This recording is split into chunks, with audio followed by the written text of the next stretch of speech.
The dead warrior just came back stronger. You won't believe this monster." In the very next moment, the focus shifts entirely to a hidden chamber, a place of disturbing, arcane power. Macabre sculptures ringed a glowing dais where a figure stood, enveloped in spectral blue light. This man, heavily armored and holding a gleaming sword, had just been torn from the afterlife, and his return was loud and demanding. He lifts his head, his white hair glowing. "Yeah, mother, what have you done?" His voice is harsh and filled with an ancient confusion. "Did you miss me so much you had to call me back from better fields?" A woman stands close, looking upon him, stunned. But another figure nearby, a pale-haired man, is denying the soul within. The massive armored warrior, glowing with arcane power, didn't bother to address the hysterics of the pale man scrambling nearby. Instead, he speaks to him with biting scorn. "Quiet, brother. I'll deal with you in a moment. Can't you see I'm having a conversation with our beloved mother?" The dark-haired woman, her face filled with strange affection, replies, "My dear son, Caladan, forever first in my heart. Did you imagine I'd allow you to rot in a grave when I had the power to bring you back to life?" "Caladan?" the warrior repeats, his voice devoid of warmth. "There's no one here by that name. Don't you understand? The name dies with the body." He looks down at her with fiery intensity. "Call me Cadaver fits me better, don't you agree?" Cadaver then turns, his expression hardening as he lectures his creator. "Yanking me back from the realm of death was a foolish violation of the established path. You should know you've made enemies in the realms beyond the veil of life, mother." He whirls back, fixing his brother with a terrifying gaze and delivering a lethal threat. "Better hope you live to a ripe old age in this life, because you won't enjoy what happens next." Turning back to the woman, Cadaver slams his sword point down impatiently. "Now, command me. Name your task so that I may do it and then be done with this world." The woman looks upon her terrifying creation, her expression softening into ruthless determination. "Your job will be simple enough. Kill all that you see outside of the Ice Kingdom, including the one who killed you, if you get the chance." The woman finalized her deadly instructions, her gaze steady. "And especially hunt the king and queen of Firekeep.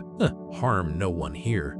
Cadav, the monstrous figure with a face half-scorched and alight with magic, had Necron pinned tight beneath his heavy, spiked armor.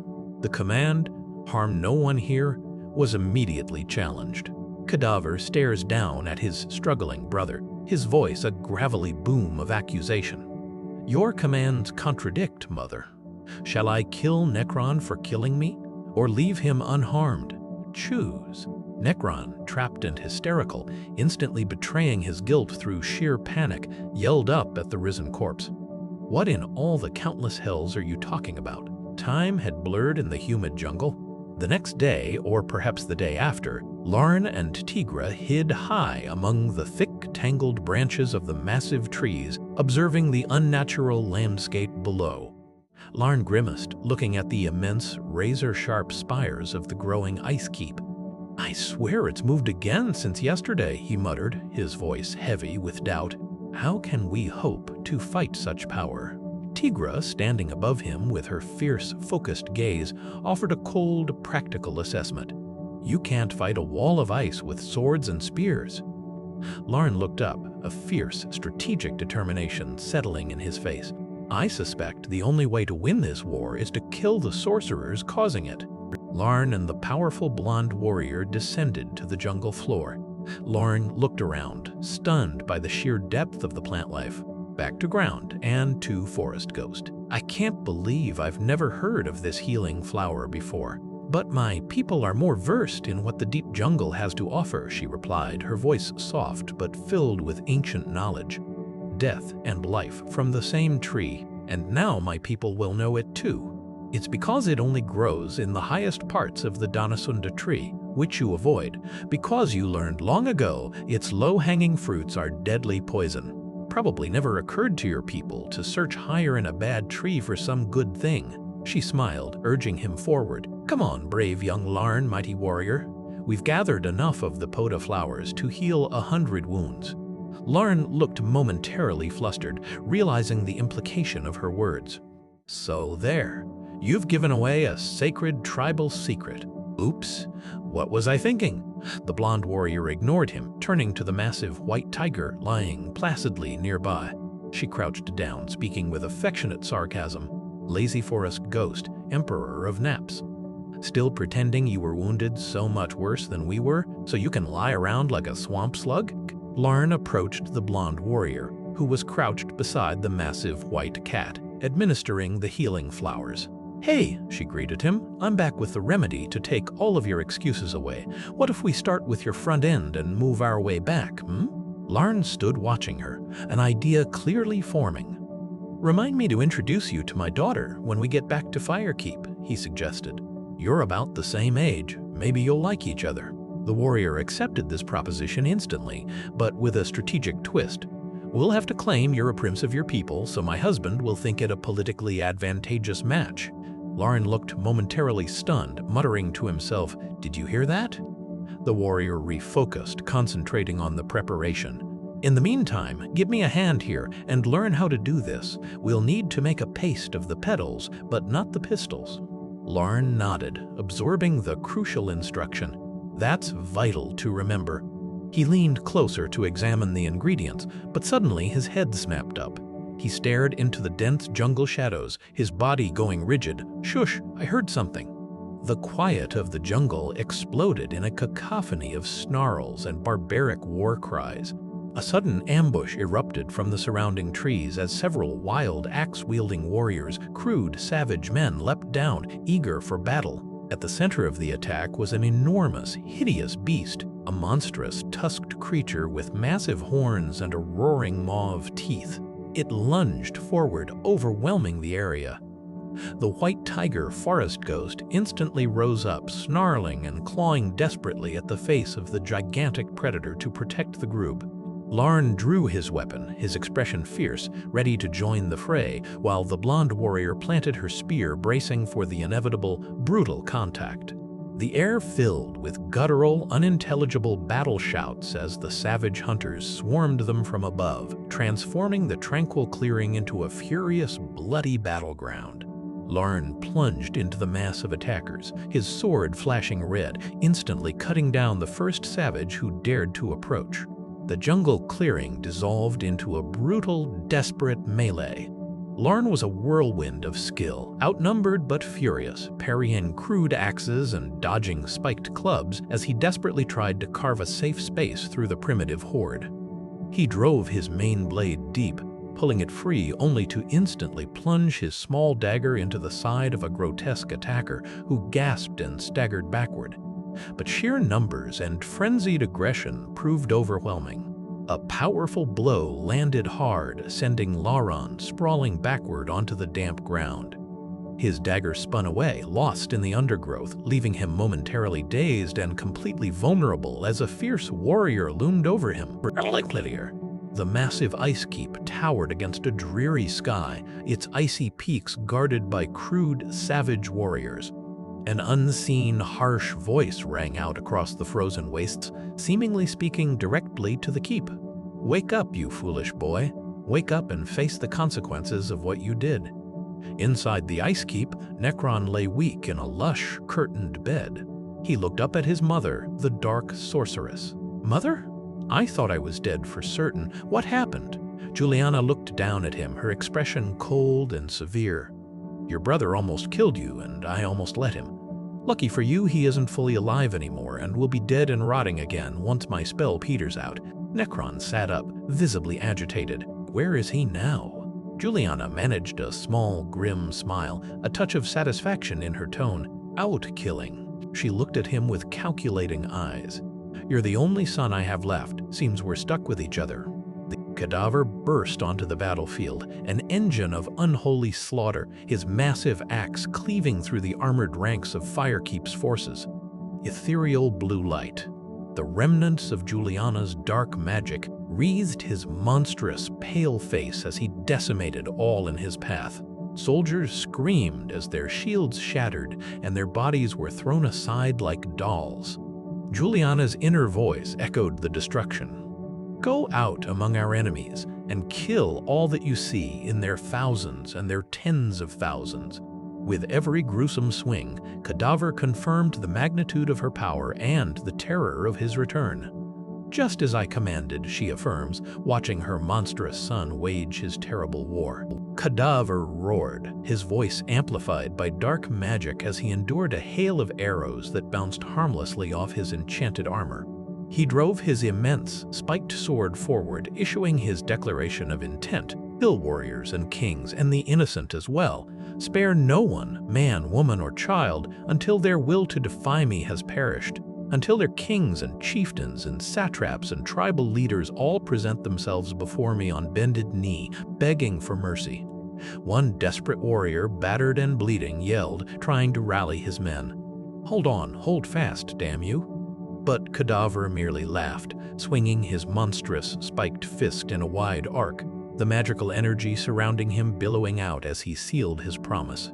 "Until they beg me for the chance to serve and cower under my rule." The Firekeep soldiers were in complete disarray, scattered by the assault. One commander, his helmet framing a face filled with fear and fury, bellowed orders. "Stand your ground, like warriors. Yum!" and regroup. But the soldiers closest to the undead monstrosity, Cadaver, could only stare in panic, shouting to each other, "What do we do? What can we do?" Cadaver's face, pale and demonic, was the last thing many of them would ever see. But then, a massive figure on horseback plunged through the chaos, the powerful king of Firekeep, his face set in a grim mask of resolve, his massive battle axe ready. He yelled to his retreating men over the chaos, "Pull your forces back, regroup if you can. I'll have a go at him." The king, alone and defiant, drove his warhorse directly into the armor of the warrior. Elsewhere, under the cold, electric glow of the moon, the desperate fight was over, at least for now. Larn knelt amidst the slain jungle warriors, his hand reaching out for the ornate dagger he had lost in the violence. He gripped the skull-carved hilt, pulling the blade free from the earth, and the petals scattered around him. The air was thick with the scent of blood and exotic flora, but Larn only saw the weapon, his face grim and resolved. The savage attack was repelled, but the battle was far from finished. Larn stood amidst the grim aftermath, the ground littered with the bodies of the monstrous attackers he and his allies had felled. He surveyed the wreckage, catching his breath. "Someone did her share," he murmured, acknowledging the ferocity of the fight. He hurried to the wounded blonde warrior who lay resting among the corpses. "Edira!" Her face was pale, but her eyes held relief. "You made it. Good." More of them kept showing up. After the first wave, savages. The fighting had been long and costly, but they had survived the initial brutal assault. Error parsing, old response, list index out of range. Dara looked up at Larn, her voice weak but utterly resolute. "I'm done," she stated simply. Larn leaned over her, his eyes wide with desperate refusal. "Nonsense. We have the flowers right here. If you just talk me through the recipe of making the medicine, I can still save you." Dara shook her head gently, her mind already moving past this life. She focused on her final wishes, her voice barely a whisper. "Promise me you won't bury me where worms and maggots will get me, and don't burn me like my husband's people do." Her eyes pleaded with him. "Place me beside Forest Ghost, high in a tree according to my people's customs, so the Sky Panther will be able to find us, okay?" Larn frantically tried to cling to hope, reaching out to her. "Wait, we can still." But Dara cut him off, making one last essential request. "And do me one other favor." She looked up into his distraught face. "Look after Tigra for me." Larn's resistance finally broke, his voice cracking with anguish as he accepted her fate and her charge. "Wait, sure, okay, only..." He pulled her into a final, tender embrace, holding her close as the weight of the loss settled over him, the dark jungle bearing witness to their shared grief. Under the immense canopy of the jungle, the moon hung like a perfect white disk, illuminating Larn as he held the body of Dara. Her last breath had left her peaceful, cradled gently in the roots of a monstrous tree. Glowing, ghostly white moths drifted around them in the oppressive stillness, witnessing the terrible cost of survival. Lorne buried his face in her hair, savoring the final, tragic intimacy, clutching her tightly to him. The moment was absolute, heavy silence, until a strange, inquiring voice broke the spell, echoing from the hidden branches above. "Ooh, what's a tigra?"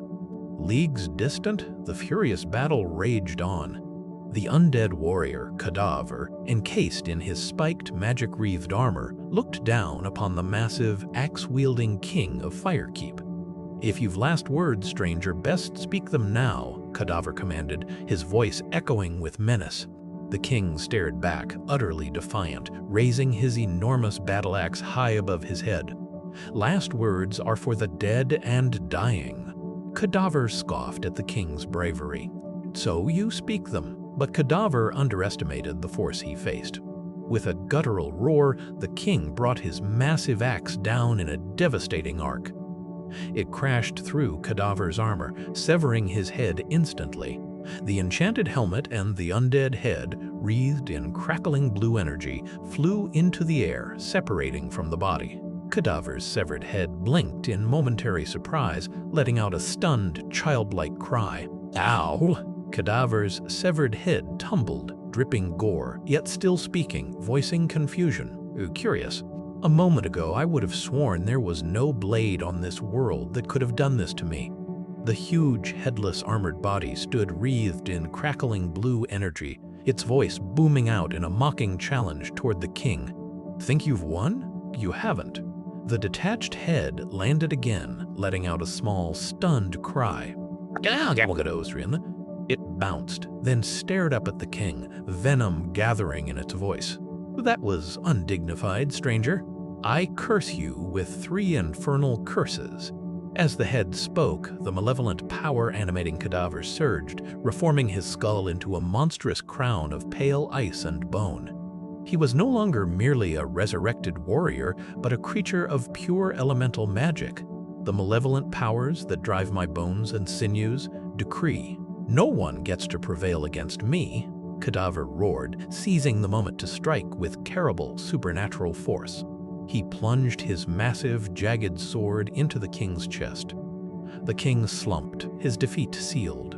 Cadaver looked down on the fallen hero, delivering his final, cruel assessment. "No shame in losing to me. You didn't fight well, but at least you stood your ground and fought." Cadaver, now fully transformed into a demonic figure with a crown of pale ice and burning blue energy, vaulted onto the back of a grotesque, snarling reptilian beast. He wielded his enormous spiked sword, ready to complete the slaughter. Arrows rained down, bouncing uselessly off his enchanted armor and the thick hide of his monstrous mount. Below them, the surviving soldiers of Firekeep fought desperately, their swords clashing against the unstoppable tide of ice and death. Cadaver screamed his victory down at the doomed warriors, his voice a mocking echo across the battlefield. That's something to tell the other shades down below. The sheer magnitude of this new elemental threat left no doubt. Next, this war cannot be won, and maybe not even survived.